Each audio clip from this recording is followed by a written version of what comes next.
जितने एक्यूज थे हम सब ने उसको चार्जेस को डिनाई किया। अब कोर्ट चलेगा। लेकिन आप एक जो ये चीज आप बैरिस्टर है, जस्टिस डिनाइड इतने साल के बाद भी ये मुकदमा चल रहा है, कहीं भारतीय अदालतों को इस चीज को बदलना पड़ेगा। हमारा केस चल रहा है, चलने तो हम इसमें क्यों।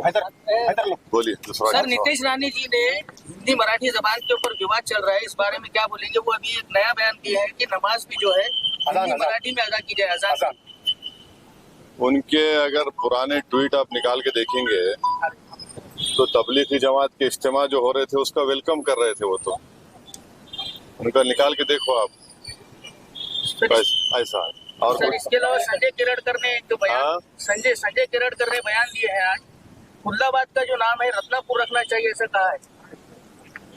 ऐसा है, देखिए महाराष्ट्र में किसान परेशान है, किसानों की खुदकुशी बंद नहीं हो रही, रोजगार सरकार दे नहीं पा रही है, और वो जो लड़कियों की स्कीम थी, क्या नाम था उसका क्या हो रहा उसका पता नहीं।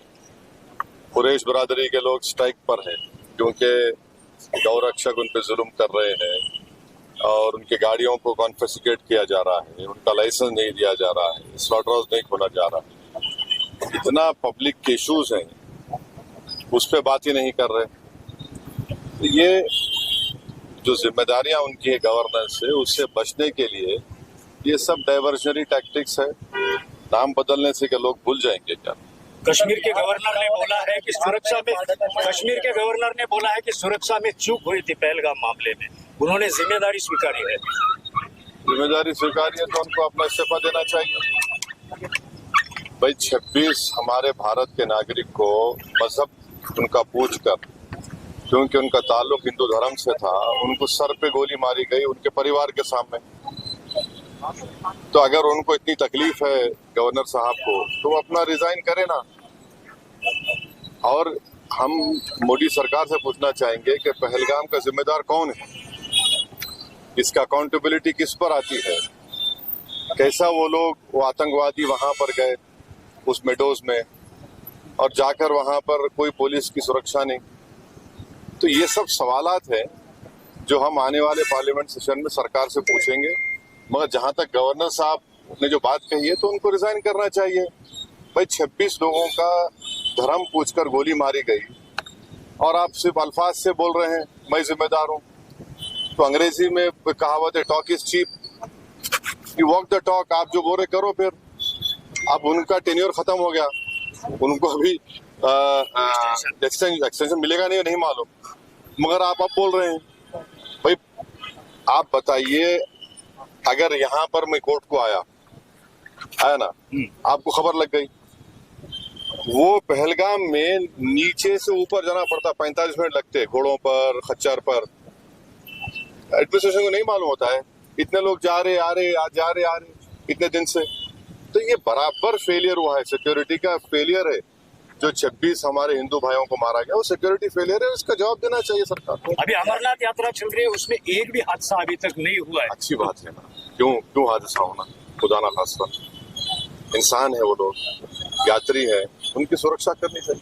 चुनाव होने जा रहे हैं बिहार में, जो कुछ आप चल रहा है इलेक्शन की मतलब अपडेट को लेकर, इस पर क्या बोलना है और आपका पार्टी का फोकस क्या रहना है? देखिए, अख्तरुल ईमान साहब जो हमारे बिहार प्रदेश के अध्यक्ष हैं, प्रेसिडेंट हैं, सदर हैं, एमएलए भी हैं, उनकी तरफ से सुप्रीम कोर्ट में वो भी पिटिशनर है और सुप्रीम कोर्ट ने जो इंटरिम ऑर्डर दिया है, अब 28 को फिर पेशी है उसकी, जिसमें सुप्रीम कोर्ट ने प्राइमा फेसी यह कहा कि इलेक्शन कमीशन को आधार कार्ड, एपिक कार्ड और राशन कार्ड को भी कंसिडर करना चाहिए, नंबर 1। दूसरी बात जो आप लोगों को समझना चाहिए, 2019 में पार्लियामेंट में भारत सरकार ने इलेक्शन कमीशन तरफ से जो जवाब दिया उसमें कहा कि 2016, 2017, 2018 की वोटर लिस्ट में किसी भी फॉरेन नेशनल का नाम नहीं आया, सिवाय तेलंगाना में एक, वेस्ट बंगाल में एक और एक प्रदेश में एक आया, 3 लोगों का।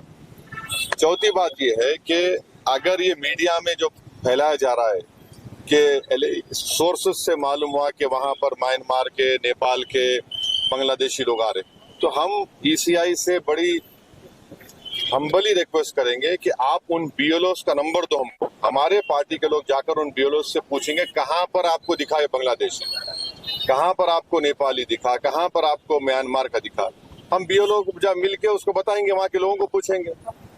और आखिरी बात यह है कि बिहार में खासतौर से सीमांचल का जो इलाका है, वहां पे जितने नौजवान है, मिसाल के तौर पर उसके 60-70% नौजवान या तो मुंबई में है, हैदराबाद में है, दिल्ली में है, या पंजाब के खेतों में काम कर रहे, या केरल के खेतों में काम कर रहे, है ही नहीं वहां पर। कैसा होगा उनका? और फिर इलेक्शन कमीशन ने बोला कि 2003 वोटर लिस्ट पे जिसका नाम आ गया उनका नाम नहीं आएगा, उनका नाम नहीं आएगा। चलिए, ये बात समझ में आ गई।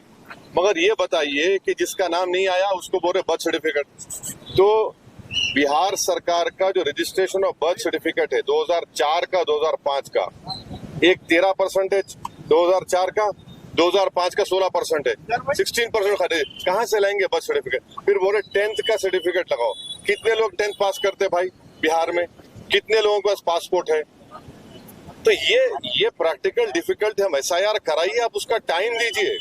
ये जो 1 महीने में आप करना चाह रहे ना कि 25 जुलाई तक जिसका नाम आ गया, जो दे दिया फॉर्म, और जो डॉक्यूमेंट नहीं है, डॉक्यूमेंट वो कहाँ से लाएंगे इतनी जल्दी लोग? इसके पीछे से हार का डर तो शामिल है कि अगर बीजेपी सवाल हार जीत का नहीं है। सवाल ये है कि वोट डालेंगे तो कोई हारेगा, कोई जीतेगा ना। वोटर लिस्ट में नाम नहीं आया तो कौन जीतेगा, तो अलग बात है। हाल फिलहाल महाराष्ट्र तो इसलिए अब प्रॉब्लम ये है कि अब मालूम ये हो रहा है कि पूरे भारत में कराया जाएगा। अभी महाराष्ट्र के असेंबली में परसों एक बहस हुई, उसमें यह बताया गया कि जो मस्जिद या मंदिरों के ऊपर साउंड सिस्टम लगी होती है, या जहाँ पे भी साउंड डिसेबिलिटी की जो लिमिट है, उसमें जब एक स्टडी के आधार पर कहा गया है कि उसमें एम्बियंस जो है वो ज्यादा आता है, इसीलिए जो मेन साउंड है उसका साउंड ज्यादा नहीं आता है। जो आए दिन एक समुदाय के खिलाफ बोला जाता है। नहीं, उसमें उन्होंने बोला है कि सुनो, अरे सही है, एक सवाल हो गया ना। वो एम्बियंस को खराब नहीं करता। ये कुरैश बरादरी के लोग भैंस को लेके जा रहे, भैंस प्रोहिबिटेड नहीं है, आप गौरक्षक रोक के मारते हैं, उससे एम्बियंस खराब नहीं होता। लीगली लेकर जा रहे तो बोलते नहीं मोटर व्हीकल एक्ट लगाएंगे, वो नहीं हुआ तो बोलते क्रूरल्टी ऑफ एनिमल लगाएंगे। आप इससे एम्बियंस खराब नहीं हो रहा। आपके प्रायोरिटीज गवर्नेंस के क्या है वो हमको बताओ ना। सिर्फ एक ही समुदाय को आप पीछे पड़ेंगे तो आपका वो प्रायोरिटी है क्या? विकसित भारत आप बोल रहे 2047 उससे ऐसा बनेगा विकसित भारत? ये देखना चाहिए सरकार। अर्बन नक्सलवाद के ऊपर क्या कहना है? के बारे में क्या तैयारी है मजलिस की, क्या मौकूफ है? आने वाले अपने नांदेड़ पूरे महाराष्ट्र में लोकल बॉडीज के चुनाव होने वाले। हाँ, पूरी तैयारी चल रही है। आज भी हमारी मीटिंग हुई है, फिर मैं नांदेड़ को आऊंगा, मीटिंग करेंगे। तैयारी चल रही है, वहाँ भी कर रहे हैं। अभी इस बार परमिशन लेंगे फिर रैली और सभा के लिए? क्या लोकल बॉडी चुनाव में परभनी में सभा हुई हमारी, परमिशन से हुई। आपको कैसे मालूम परमिशन नहीं लेते? आप पुलिस के आदमी है क्या? आप पुलिस के आदमी तो नहीं है ना। आप तो सर पब्लिक सेफ्टी गवर्नमेंट ने लाई है और उसके लिए कहा जा रहा है कि नक्सल अर्बन नक्सल को खत्म करने के लिए इसका मिसयूज हो सकता है। अरे अगर BNSS ऑलरेडी में सब प्रोविजंस है। BNSS जब पार्लियामेंट में पास हो रहा था, मैं अपोजिशन में कोई नहीं था, मैं इम्तियाज जलील थे, हम उसके खिलाफ वोट दिए। ये PSA ला रहे आप तो BNSS जो अमित शाह लेके वो काफी नहीं है क्या?